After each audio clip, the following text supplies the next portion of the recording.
Something helped me years ago. I started to think, why am I so worried about what everyone else thinks about me? I said, what if maybe they should be worried about what I think about them? And I had that epiphany, and I was just like, you know what? If I'm the best version of myself, if I'm confident in who I am and I'm doing what I should be doing, yeah, maybe they should be more concerned about what I'm thinking about them rather than me thinking about what they're thinking about. Great title for a podcast, Blessings. Thank you. Yes, I love it. What a great meditation. We are here to learn in the spirit of life. I'm all about believe. You're about spreading blessings. It's great. What about your blessings? What's the biggest blessing of life? What a great question. Because it's the Blessings podcast, I have to ask you, what is your biggest lesson in life? My biggest lesson in life. A whole lot of conversations with people about life and how those things manifest as blessings and lessons, and sometimes both. It's my connection. You're going to get schooled. The journey is the journey. What you and me are searching for are the blessings in this life. Remember the reality of how sweet people are. Spread blessings around the world. You are the most remarkable energy. You make me pause, make me excited, make me think, and make me spontaneously come up with an answer. This is another one of those great moments in time in my life. Thank you for reaching out to ask if I would do the show. Welcome back to Blessings, my friends. Today, I am speaking to someone who genuinely wants you to live your ideal life. He knows from experience that it is possible for all of us to have lives that are fulfilling, joyful, and full of love, elevated experiences, and massive success. His technique to get you there is the quantum leap mindset. He developed this success strategy because he knows that the way to get the kind of high level life that we want is to help others to get there too. And he learned that from some of the masters, which we're going to hear about in our talk. We help ourselves by helping others, and we have the power to create the lives we want. The first step is believing that is true. And my guest today, Chris Patterson, is here to inspire you to do exactly that by sharing his poignant success story. Welcome, Chris, to the show. Thank you so much, Mitzi. That might have been the most wonderful intro. I was listening to it and I'm like, I can't wait to hear what this guy has to say. And then I realized it was me. So thank you for having me on the show. It's an honor and a pleasure. Oh, thank you for being here, Chris. You're such a great guy. And I know this firsthand because Chris was a speaker at the Rich Thinking Conference, which took place on September 6th of 2024. If you didn't make it to this year's conference to hear Chris, you've got to catch up with him by looking at his stuff, which is all going to be in the show notes for you. He's fantastic. So let's start out with a fantastic question. Respond to this quote. To inspire people, don't show them your superpowers, show them theirs. Oh, man. I've never heard that comment before, but that sounds like something I might say. So that's why I chose it. That's really good. So that is a pure coaching quote right there, right? So a really good coach, somebody that's helping you get through business coaching or physical or mental or whatever it is, they're always going to focus on your change. It's not about what I've done. It's not about my accomplishments. It's always about where are you at? Where do you want to be? And then how do we cross that bridge together? So I absolutely love that quote. Can you say that again? I want to hear it again if you don't mind. Yes, absolutely. To inspire people, don't show them your superpowers, show them theirs. Oh, man, that's so good. I'm going to take that from you. I'm using that in my program somewhere. You have to. It's not mine. I found it online and I did not find anyone to attribute it to. So Yeah. I think it's fair game. It's interesting. I was just on a coaching call on Tuesday, and one of the things that we were talking about was self-image and self-esteem and everything else. And a lot of the people really have a very difficult time seeing themselves the way that they should. Now, the only time I differ from that quote is when people are really struggling to see themselves the way they actually are. They have perfection inside them. They're wonderful, right? So often I'll say, listen, if you can't find the belief in yourself, borrow my belief. Not because I'm special or I'm anything important, but sometimes when people have that third party idea and they go, you know what? Chris Patterson said he believes in me. And that's the thing I think most of us need most. In fact, I'm convinced we need hope and encouragement more than ever. And it's Mm. always been that way. But I think right now, especially with world events and things happening in our society and the division and all that stuff, hope and encouragement is paramount. It sure is. And we can provide that by being models and demonstrating what's possible for others by showing them what's been possible for us. And I get that. But where do you think is the line between bragging and using yourself as an example to help others to be inspired? Gosh, that's a language skill. At least that's how I found it because my father always told me, he said, son, let other people praise you. So it's Mm. always difficult to praise yourself. So if you're going to share something, you just have to use the right language. Like often I say, hey, I'm not trying to impress you with the things that I've accomplished, but I am trying to impress upon you how important mindset is, how important it is for you to set goals, how important it is for you to understand who you are.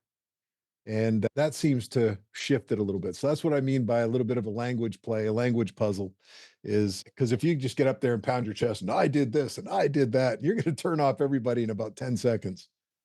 So I Yeah, agree with you that's there. true. That is true. But yet there's always this voice in society that's telling us, be proud of yourself, share your wins, let people know what you're doing.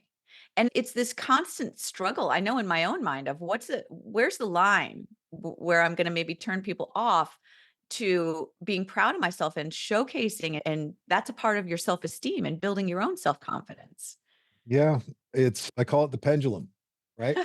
If we can have just really poor self-image way over here on the left, and then we got other people that just go way over to the other side and they're just cocky and arrogant, and you just want to throw up after you're around them for 5 seconds. But I think just trying to keep the pendulum right there in the middle and knowing yourself. And if you can just believe in yourself and tell yourself you're the best every day, yeah, because I do believe I'm the best. I believe I'm the best version that Chris Patterson will ever get. This isn't a comparison to anybody else. I'm running my own race. But often we really need to convince ourselves that we are the best right where we're at. Be content with that. Don't go overboard and start acting like a young man that's never done anything but starts to brag like he's King Kong. Mhm, mhm. I don't think that's the way to do it either. Yeah, it has to do with the ego, right? And Yeah. maybe having an awareness of when it's the ego that's talking and when it's the inner self that's talking. Can I give you a great analogy for ego? Yeah. Edging God out. Oh, yes. I have heard that before. Yes, and I think about that. Am I like, okay, where is my mindset right now? How am I behaving? Am I edging God out of this experience that I'm having where I've got this purpose and this passion, this drive to help as many people as I possibly can? Where is the balance there? So that always keeps me grounded. I'm like, I don't want to edge God out. I need God in my life every second of the day. Yeah, absolutely. I'm always trying to tap in more clearly to my connection to that light, the light of that higher source. And along those lines, I have a bit of a big question for you. I'm really curious about your answer to this. Why do you think that we are here on earth Mm. in this world? I think that's why we get up in the mornings and we study. I don't know if there's a specific one sentence answer for every human being that's here, but I can speak for myself. And I think a lot of people would probably agree with this. Life is challenging. Life is tough. There's no two ways about it. There's not a single person I've ever met that's had a problem free life, a stress free life, a worry free life. It's just never happened. But I think I can sum up my answer in a quote, and that's with Helen Keller. Helen Mhm. Keller said, alone we can do so little, but together we can do so much. And when we get past our own individual issues and our challenges and our worries and our self esteem and all of those types of things, we can zoom out a little bit and look at the world around us and realize we're all in this together. And we all do have some kind of mission or purpose. That might be raising children. For goodness sakes, what a great Mhm. mission. It could be working as a police officer. It could be anything. It could be all these different ideas. So I think, regardless of where you're at, instead of trying to figure out and find your purpose constantly, just embrace where you're at and do the very best that you possibly can. And I think that's where people can start to double down and triple down. And it does take a little bit of time. Like it took me, gosh, honestly, probably a decade and a half to realize, oh, I'm a coach. I'm supposed to coach people. I'm supposed to help people through life. But that was a little bit of time and energy spent in really thinking about who I was and where I wanted to go. Yeah, I've been studying a little bit of, or restudying a little bit of Maslow. And by the way, you used the word study when I originally asked you that question. And that I think is the key because I believe that we are here to learn Mhm. and we have individual lessons and then we can learn those so that we can contribute to raising the collective consciousness. That's my theory anyway. But I've been studying Maslow, Abraham Maslow, and his theory about self-actualization. And it sounds to me like when you're talking about taking decades to figure things out, that you're talking about the self-actualization process. Are you familiar with that? And do you have any thoughts that raises when I bring that up? I think we're all in a process of self actualization every single day. Yeah, The we woman are. that the woman that I married 24 years ago is not the woman I married 24 years ago. She's the same human, but she has gone through iterations and evolutions and she's a different creature than she was. And as a man, I'm different. I'm a completely different person as well. So I think we're all in this process, man, this game we call life together. And I don't know if there's any specific answer we could give, but I do believe this. I do believe every single person on this planet was put here for a specific purpose to make a difference. And chances are we're not all here by ourselves. We got 8 billion people running around this planet. I think for me, it's just helping as many people as I can before I check out on the other side. That's been my purpose. I'll share my favorite quote with you. And I think this really, I've said this is not only my favorite quote, this is my lifestyle. This is my purpose. I heard this from Zig Ziglar in person when I was just 25 years old. He said, you can have everything you want in life if you will, just help enough other people get what they want. That's a great way to live because the opposite for me was true. I was living for me. I was doing everything for my own desires. I could care less about other people, especially when I was a young man. I was just growing up and trying to figure out life. But when I made that switch, my life is not about me anymore. It's about service to as many people as I could possibly give. That's why we jump on interviews like this. I know. It feels so good. It's very fulfilling when you can know that you are impacting the lives of others, not from an ego perspective, but from a place of true generosity and a desire to see everyone succeed.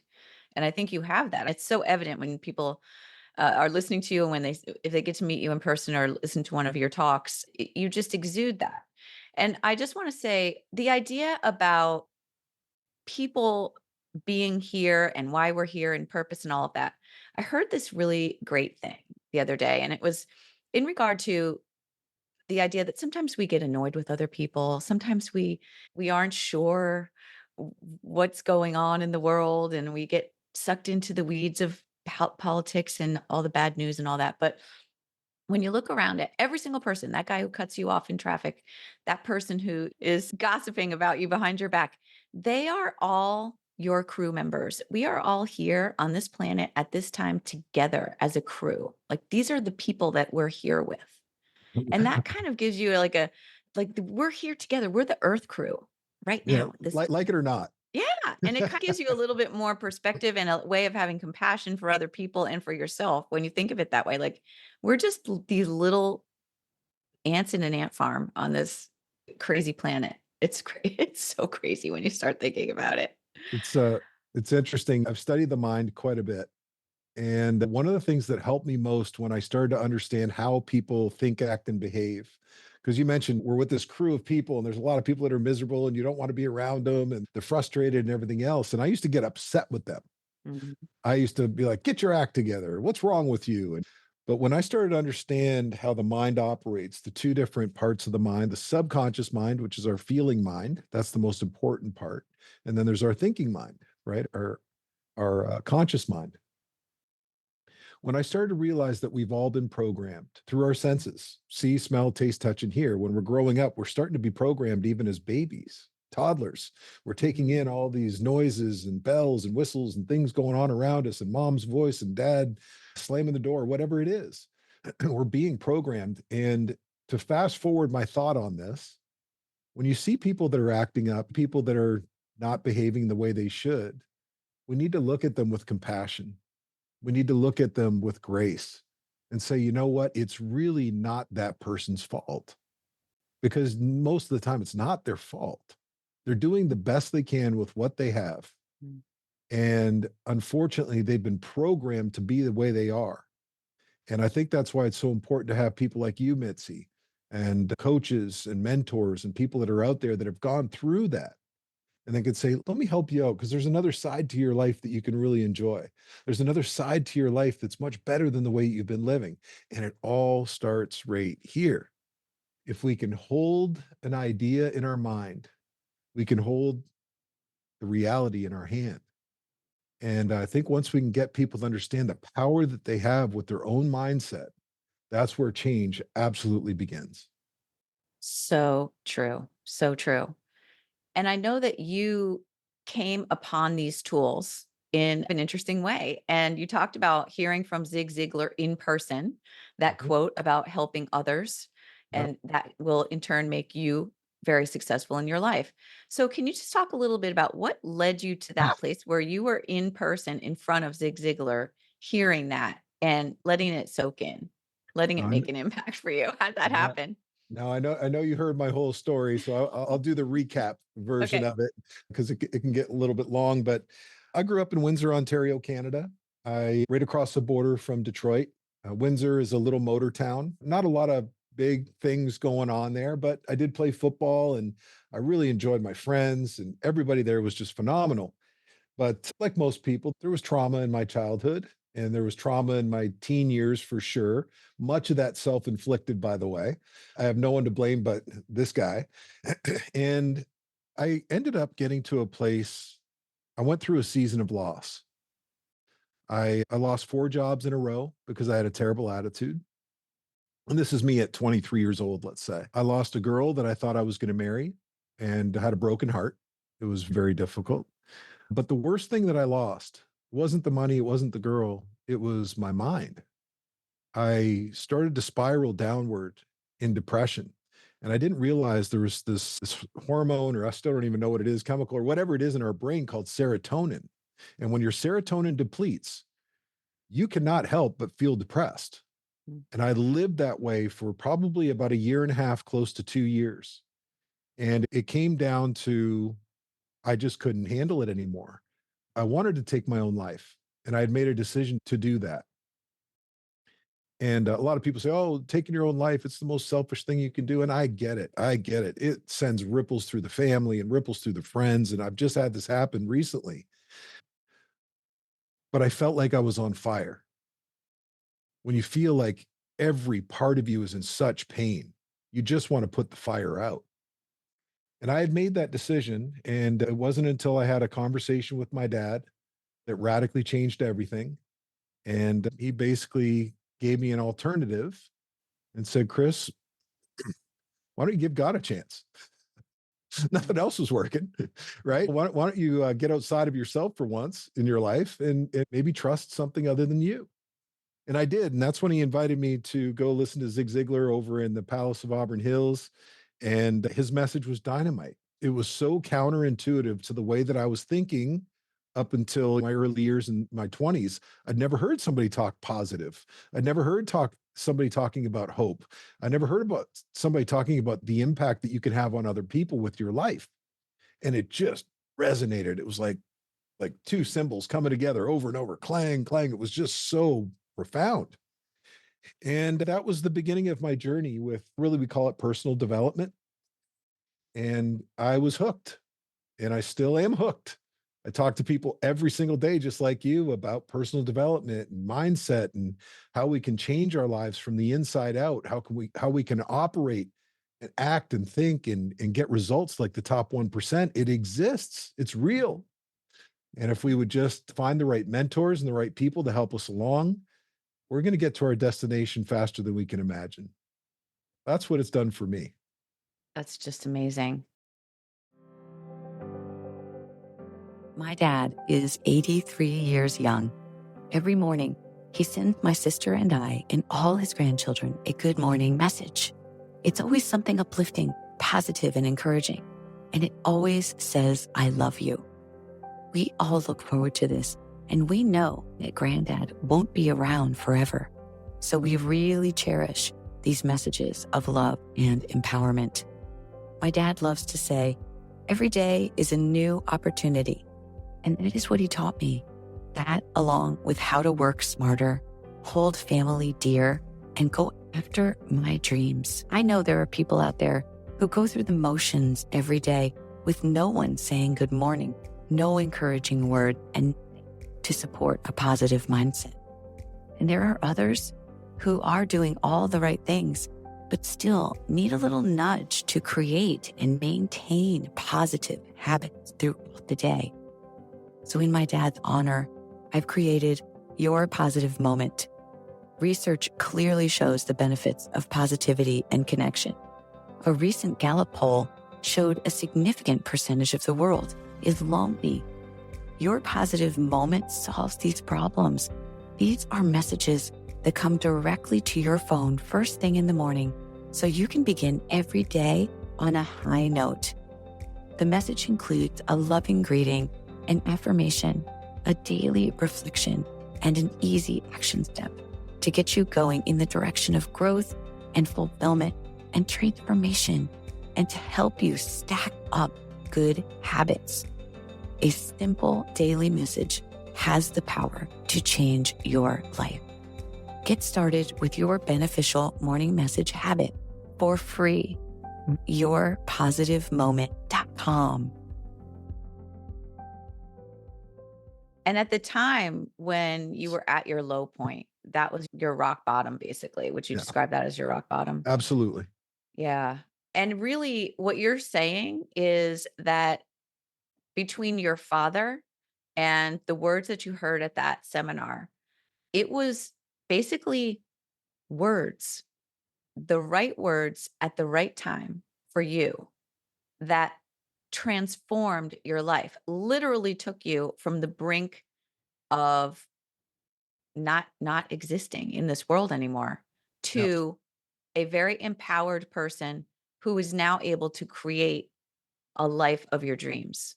And it was like, it feels like quick. I had a talk with another guest, Madison Rose Crossan, and she said the same thing, that it doesn't have to take a long time. It can be fast. Yeah.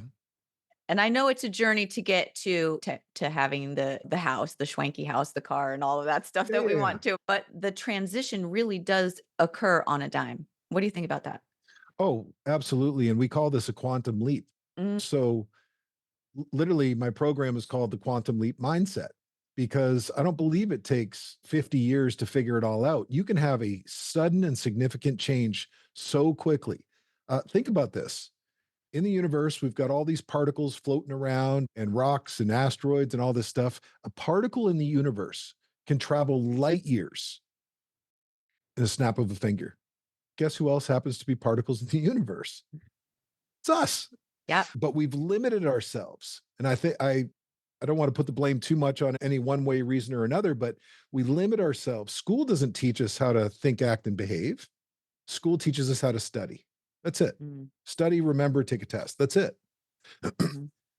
When we can start to understand ourselves, and I like to show this little box here. This little clear box to me represents something we all have right inside of our heads, and that's called a paradigm. A paradigm is a collection. Think of this as like a supercomputer.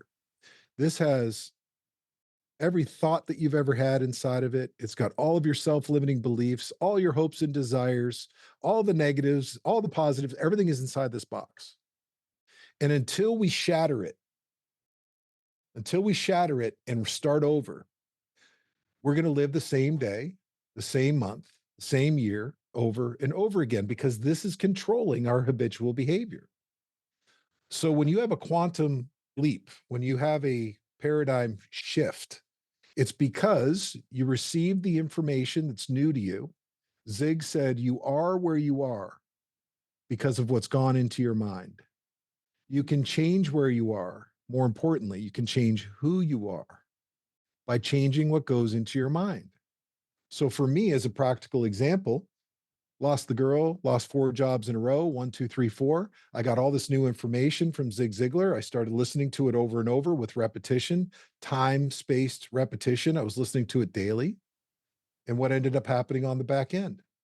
In less than a year, I went from being a complete loser to being promoted in a respectable company 4 times in 1 year. What changed? Was it the company? Was it the environment? No, it was what was going on inside my mind. And that's why I'm so unbelievably passionate about helping people, because I'm like, just give me a little of your time. I can change your life. I can help you change your life. And it's not even me, it's just giving them the right information that radically starts to challenge the way they think, act, and operate. And next thing, they're on a completely new trajectory in life.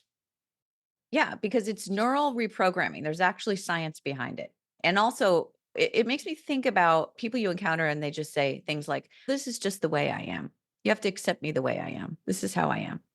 And they For don't them, realize they have, right. Well, that is true.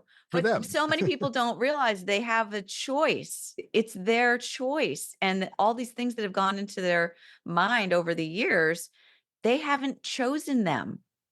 Yeah.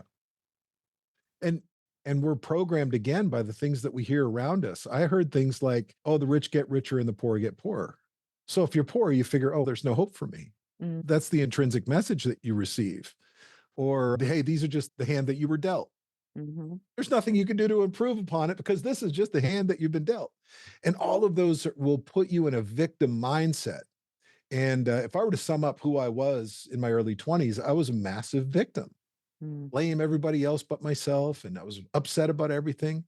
And I think victimization is probably the worst disease in the world, because if we're not victims and we take responsibility for our life and we do our level best to treat people well and get serious about what we can accomplish in our lives, the whole world will change. The whole world will be a completely different place. But unfortunately, again, people have been programmed. And until we can break that programming, it's going to stay the same. Oh my gosh, so true. Wow. Yeah, the mental programming that we receive early on in life, it benefits us in many ways because it's something like before the age of 5. There are a lot of connections that are formed at that time and very solid things that you need to do for survival. But at the same time, it's the other stuff. So some of that stuff we have to, as adults, go back and think, all right, I'm grateful that I got this programming. It served me then. And now, is it still serving me? And how do I find out what things I want to change? Absolutely. What got us here is not going to get us there. That's right. We have to keep growing. One of the things I share in my speech is I think neuroscientists, psychologists, people that study the mind for a living, they all pretty much agree that human beings are only using about 5, maybe 10% of their potential. That's crazy to me. That's crazy. I think Ed Milet, good friend of mine, he always says, I always wonder what it's like when I get to heaven and God shows me the person that I could have become versus the person that I am. Wow, that is a wild thought to behold. It's interesting how we all evolve over time, but we can't stay stuck. I think that's my biggest message. I've got a community full of amazing people. They're learning, they're growing, but I'd say about 7 out of 10 people are stuck in one way, shape, or form. That's interesting. And what you just said, the idea of having a picture of who you are right now and who your ideal self is, I think we already have that picture in our minds. Don't you already have a version? I do. I know I have a version of myself in my mind that's an ideal version that I would love to be and moving toward. But why am I not that person right now? I don't know. program. It's just It's a this. yeah. It's just this little thing. We're stuck because of the paradigm. I talked to a young lady yesterday, and she was just going on and on about her problems. And I Mm. said, "Are you tired of those?" Finally, she said, "Yes." I said, "Let's change it. Let's shatter this thing. Let's reform a brand new paradigm where you're living in optimism, positivity, service to others, love, all of these beautiful things instead of anxiety, worry, doubt, stress. They both exist, but we can live on the positive side of life if we choose to and we do the work."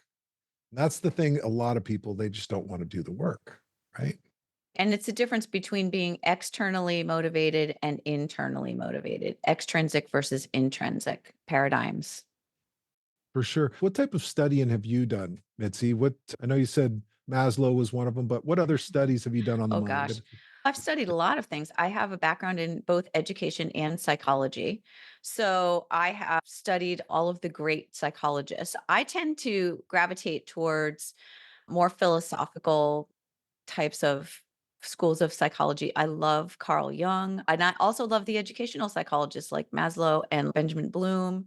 So I like to marry those kind of ways of thinking to be able to tap into the depth of the inner self, the subconscious, those things that are intangible, and then also the mind and the levels of thinking and thinking about thinking, metacognition, introspection, like just marrying all that stuff. That's really where my interest lies in that, because I've just always been a teacher and always really looking at how the mind works in that process. Because I've always been the type of person who believes I'm the facilitator. Even when I was teaching elementary school way, way back when, I'm the facilitator. It's up to the student to learn, to assimilate the information and then apply it in their life. And it's my job to figure out how I can help that happen, Mm. which is what you do. Yeah, we're both teachers in one way, Yep. shape, or form or another, right? We're all teachers in the school of life. We all Yep. are. We're all teachers and students. You came from Canada to the United States. When did Yep. you make the decision to move here to the US? Oh, this is a fun story. So after I heard Zig and I started getting my act together and writing down my goals, I made a decision I was going to move to Florida and start my life all over. And I did exactly that. Not very glamorous, let me tell you. I drove here in an old beat up Ford Mercur. If you don't know what a Ford Mercur is, it's just a really cheap, not a very good quality vehicle. I think I bought it for $1,000 and I just prayed it was going to make it across the country to Florida. And I used to call it the Ford Murder because it was trying to kill me. Oh no.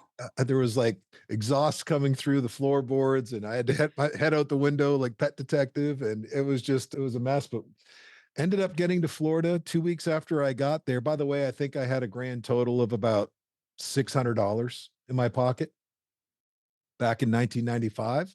And that's how I was going to start my new life, with $600 in this beat up old car. I got to Fort Lauderdale, the car died, and I ended up selling it for $75 to the junkyard, which I was really happy about because that was more groceries for me. And there I was sitting in Florida. I remember laying in a pool, pretty desperate. Nobody was there that night. And I was in this little complex and I was just looking up at the stars. And I'm like, okay, what are we going to do from here? Because this looks really bad. And lo and behold, I kept active and I finally got this little job selling health club memberships. And that really did change everything for me. Little by little, brick by boring brick, we build our home. And it was those little bricks in the beginning that really did build me up and give me confidence and help me get to the next level. And I've never stopped. So Mm. moving to Florida was absolutely one of the best decisions I ever made in my life. Sometimes, and I'll share this for people that are in your audience and they'll know who they are as I say this. Sometimes you really do need to get out of your current environment. Sometimes, if it's very difficult to find the right types of people that you blend your mind with, or you just feel stuck where you're at. For me, living in Windsor, I loved everybody there. I had the best friend group. I had family. I had everything there, but I knew it wasn't for me anymore. I knew there was something bigger and better. I didn't even know what that looked like, but I burned the boats, so to speak, Mhm. I drove a Ford Murder across the country and I made a decision. And I think there's too many people out there that they're just afraid to make the decision to move or to leave or to try something new. And I really wish they would, because that's where growth comes from. That's where confidence comes from. And that's where all the blessings in life come from, too. It's on the other side of fear. Don't you Yeah, agree? absolutely. What are some of your top tips for combating fear or acting in spite of fear? Fear to me stands for false evidence appearing real. Yeah. Everything I have in my life that I'm proud of, I had to break through what we call the terror barrier. I had to go through something that was trying to stop me. My emotions were trying to stop me. Fear was trying to stop me. We're made up of 20 trillion different cells, and those vibrate at a very high rate. And the fight or flight mechanism is built into all of us. The reality is, we're not running from bears most often, so we don't need to be so scared. When it's just a decision to drive from one place to another place, that's not a bear. It might feel like a bear. But when you can understand that almost everything we worry about never comes to pass, anyways, like 95% of the things that we think through, they never happen. It's just fear. It's false evidence that appears real. The next thing to understand is when we do have that emotion, that gripping emotion, it's paralyzing. That really is fear, right? But when we can start to connect and go, what is this? All it is our conscious mind taking in a new idea. Our subconscious mind is comfortable. Our subconscious mind is like, hey, just leave us here. We're in the comfort zone. But when we get this new idea, hey, I'm going to move from here to there, or I'm going to start a new job, or I'm going to start a new business, or whatever that fear factor is, all hell's going to break loose inside of us. It's a guarantee. Every time we do something scary, all hell is going to break loose. But if we can step back from ourselves and look at it with intention, we can go, all right, this is what my body's supposed to do. It's just trying to protect me. It's a fight or flight response. But there's no bears around me. I'm okay. I think I should just move past this. So I think those are just a few, it's perspective. It's perspective to look at what fear actually is, which usually it's just a lot of noise. But Mitzi, and I'm sure you could say the same thing. I was afraid to move here to Florida, but I did it anyway. Mhm. I was afraid to go get a new job, but I did it anyway. I was afraid to start my own business, but I did it anyway. I was afraid to ask my wife out on the first date, but I did it anyway. I was afraid to have kids, but I did it anyway. All of my biggest blessings are tied to fear. Yeah, We just can't let those stop us. right. Very true. And you can reframe that feeling that's going on in your body that feels like anxiety. You can reframe that as excitement because it's actually the same frequency. Very much before I get on stage, sometimes I'm nervous, sometimes I'm fearful. And then I immediately say, switch. And I go, no, I'm not nervous. I'm here for service. Nervousness and excitement are almost identical. It's just how we process it right up here. We Yeah. said, no, I'm not nervous. I'm just excited to get on stage. No, I'm not nervous. I'm excited to go have that meeting. I'm not nervous. I'm excited to present my new ideas. Mhm. You're absolutely right. And that's the power of the mind that most people don't understand. They're so unaware of the tools and the ability that we have. This is what drives me, gets me out of bed in the morning. I'm like, I can't wait to share this information that's absolutely life changing. And it works every single time if you will work it. Yeah. Because we have control. We do. We do have, we have And once control. we realize that, you have control.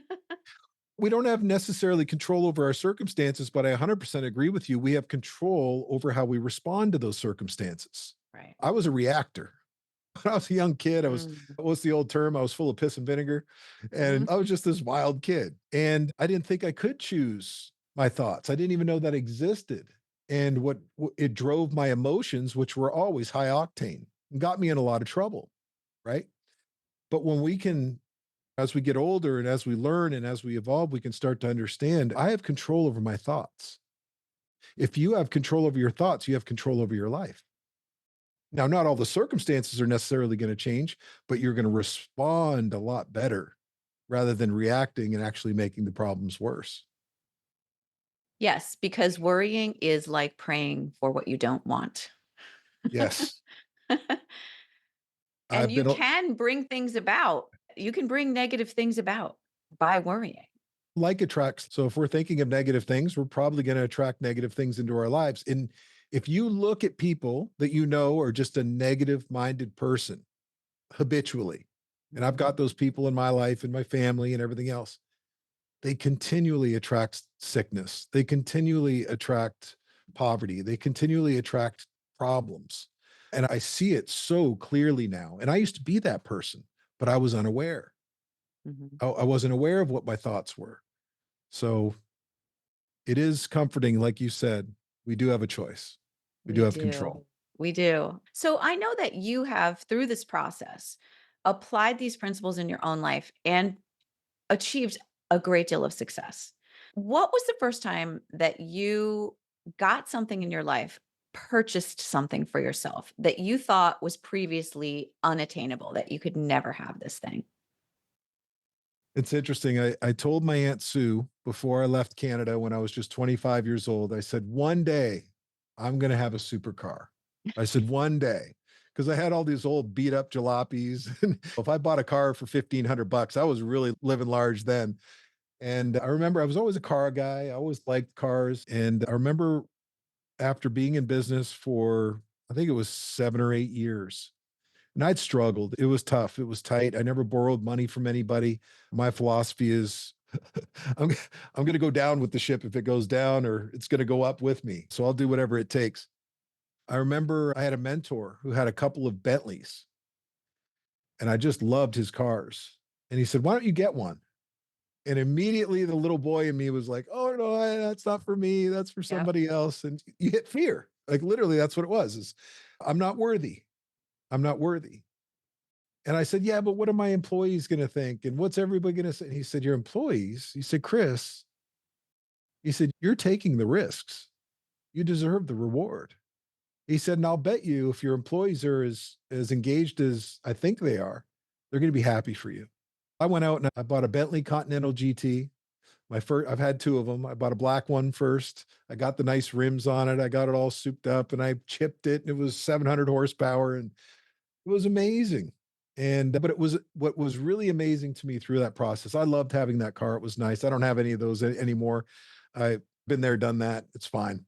But I think what was amazing to me is how much emotional turmoil I went through before buying it. And it just it shone a light on me where I felt like I wasn't worthy, Mhm. but I was. And you are too. Yeah. Do you think that mindset of when you think about something really high end, like a material object that maybe you would like to have, and there is nothing wrong with that, with wanting nice things. I don't Yeah. believe there's anything wrong with that.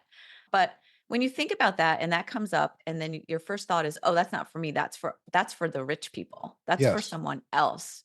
Is that a reflection of self-worth all the time? Do you think that's a connection there? Man, I think a lot of things kick in.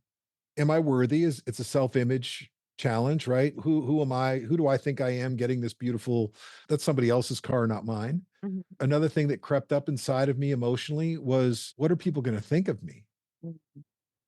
Are they still gonna like me? Are they still gonna relate to me? Are they going to like me? Are they going to respect me? Are they going to talk bad about me? Mhm. And that's another area that I'm sure yourself and me and a lot of other people that are coaches were, there's got to be a point in time where we just don't give a rip what people think anymore. Yeah. And here at 55 years old, I'm mastering it now. I'm just like, oh, that's what you think? Block. Because Go, if you're gonna go grab keep my yourself coffee. small, it's not worth keeping yourself small to preserve something that maybe is no longer aligned with you in that way. You're cheating yourself. Yeah. You're absolutely cheating yourself when you live a life of smallness. There's no better example for me. You might know who Michael Chandler is, UFC fighter. So he's top five UFC fighter. He's rich, he's famous, he's got tons of respect. People know him all over the world. But 13 years ago, when we started working together and I was his mindset coach, I asked him, I said, "What do you want?" He said, "I don't know. My family thinks I should be a wrestling coach." I'm like, "That's cool, but what do you want?" I don't know, my brother and everyone thinks I should be a wrestling coach.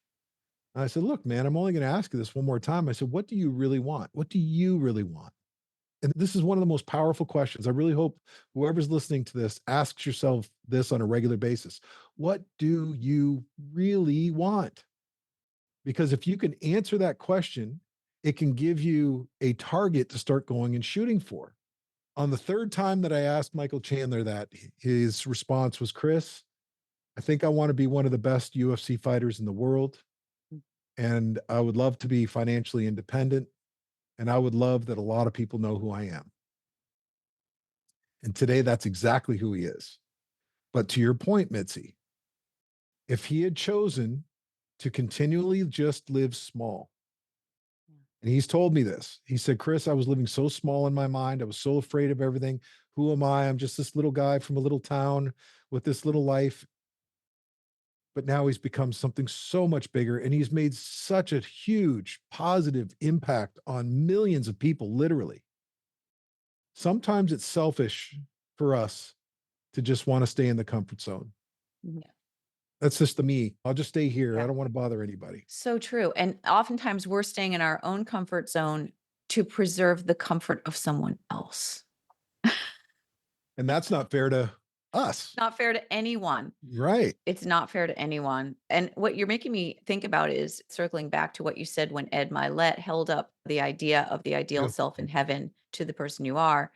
And that's exactly what Michael Chandler did. He, after through your repeated questioning, that same question, he was able to call up the ideal version of himself Yes. and admit that's what I want to be. And that's how he got to it. And that's who he should have been. That was his true calling. Mm-hmm. But what was in between? It was that fear and that terror barrier. And then once he broke through it, I remember he texted me one night, probably about a year into this process and everything else. And all of a sudden he was taking risks and he was growing. He was just blossoming as a young man. And I remember him texting me, he's like, Chris, I think you've created a monster. I said, what do you mean? He goes, I'm just not afraid anymore. I don't give a rip. I'm just going to get out there and I'm going to do what I think is best for me and my family. I'm like, go for it, brother. So I'm so proud of my friend, Michael. He's really done an amazing job. Oh, how beautiful. What a beautiful story.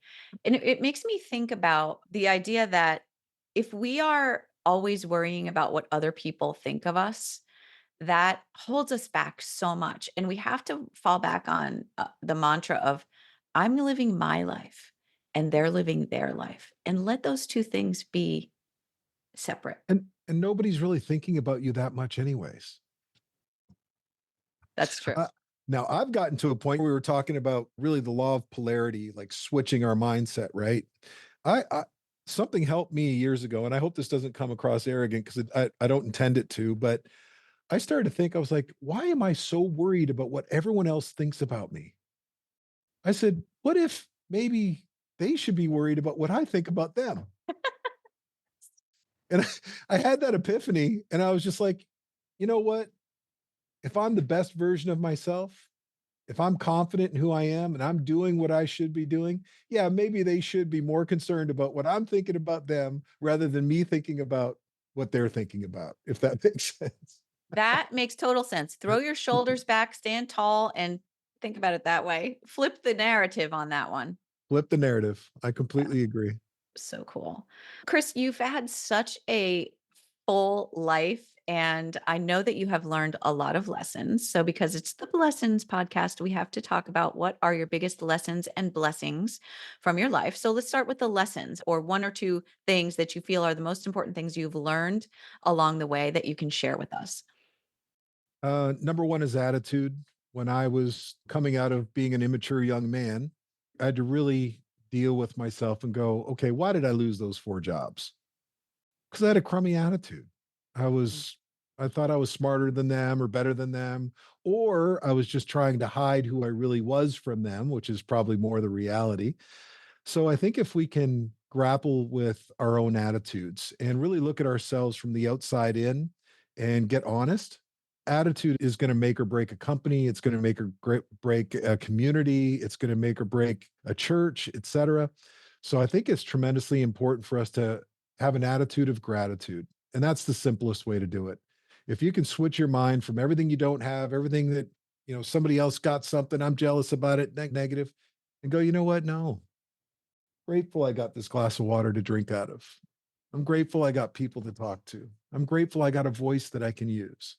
When you switch from externally judging everybody else to internally looking at how grateful you are for the life that you have, and we all have things to be grateful for, every one of us. That's a big one. Number two for me was really learning how the mind works. Zig radically changed my mindset, and then I hired Bob Proctor, worked with him for quite some time. And if you have not done yourself the service of understanding how your mind works, do the work. In fact, one of the places, if anybody's interested, you can go to quantumleapmindset.com. And I've got a little mini course there that you can take, but that might be a good place for you to start to learn and understand how the mind works, because once you understand it, you can change your life. Once you have some of the tactics and strategies, you can literally take moves little by little and change your life. I had a young girl in my program. I think I mentioned her from stage. She was living the same day over and over again. All of a sudden, she had a paradigm shift through my program. She said, Chris, I have some ideas. They're crazy. I said, I bet they're not that crazy. She wanted to write a book. She wrote 2 books. She's now a #1 bestseller. I've got people in my program that have brought their businesses to $100 million net worth. But when you boil it all down, what changed? What really changed? Was it some external marketing strategy? Was it this big business plan that they had? No. What changed was their internal mindset. You are where you are because of what's gone into your mind. You can change where you are, and you can change who you are by changing what goes into your mind. Get the pure, the positive, the powerful into your mind, and it will have dividends long term. Yeah, absolutely. The growth mindset. That's it. So what about your blessings? What are you the most grateful for? Oh gosh, right away, my family. Besides your water and your Yeah. your- I can get really micro on the blessings, right? But no, I'm very grateful for my family, first and foremost, my extended family, my immediate family. I've just got amazing people. My kids are all thriving. I hear horror stories of people with teenagers, and all of them are young adults now. I've got an 18, 20, and a 22, but they're all doing wonderful. And it's a beautiful thing. I'm one of those relational guys, so I'm always grateful for humans. I'm grateful to get on the stage with you. What a wonderful event you and Renee had put together. I'm grateful to be able to share and make a difference in so many people's lives. It's funny, I'll just tell you quickly. I remember sitting in the audience when Zig was speaking, probably my 7th or 8th time hearing him speak from stage, and everything went black in my mind. It scared me. And I heard an audible voice, but not really. But it was very clear, Chris, this is what you're going to do one day. And I got scared. So Wow. the ability to take an idea that I knew was connected to my purpose and to push through and actually make it a reality, I'm grateful that I had the courage to do it. And I would extend that to everybody listening too. It takes courage to live in freedom. It really does. Courage comes first, freedom comes second. Be courageous. Wow. Oh, that's a beautiful way to end this conversation. And people who are interested in Chris's programs and things, all the information is going to be in the show notes for you. You could definitely benefit from that program. It sounds amazing. I'm ready to sign up myself. Awesome. But thank you so much, Chris, for spending time with us today. You've given us so many golden nuggets of wisdom, and I love talking to you, and it was great to see you again. So there's that. I'm very grateful for this opportunity, Mitzi. Thank you so much. Have an awesome day. And in the meantime, everybody, live large. Hey, everybody still listening, will you go give a 5-star review to this podcast? Mitzi puts in so much effort and so much love into this. She's brilliant. She deserves it. So I am going to go right now. By the way, by the time you hear this and you go give your 5-star review, you should be able to go find my 5-star review of this podcast. But I just want to thank you for what you're doing.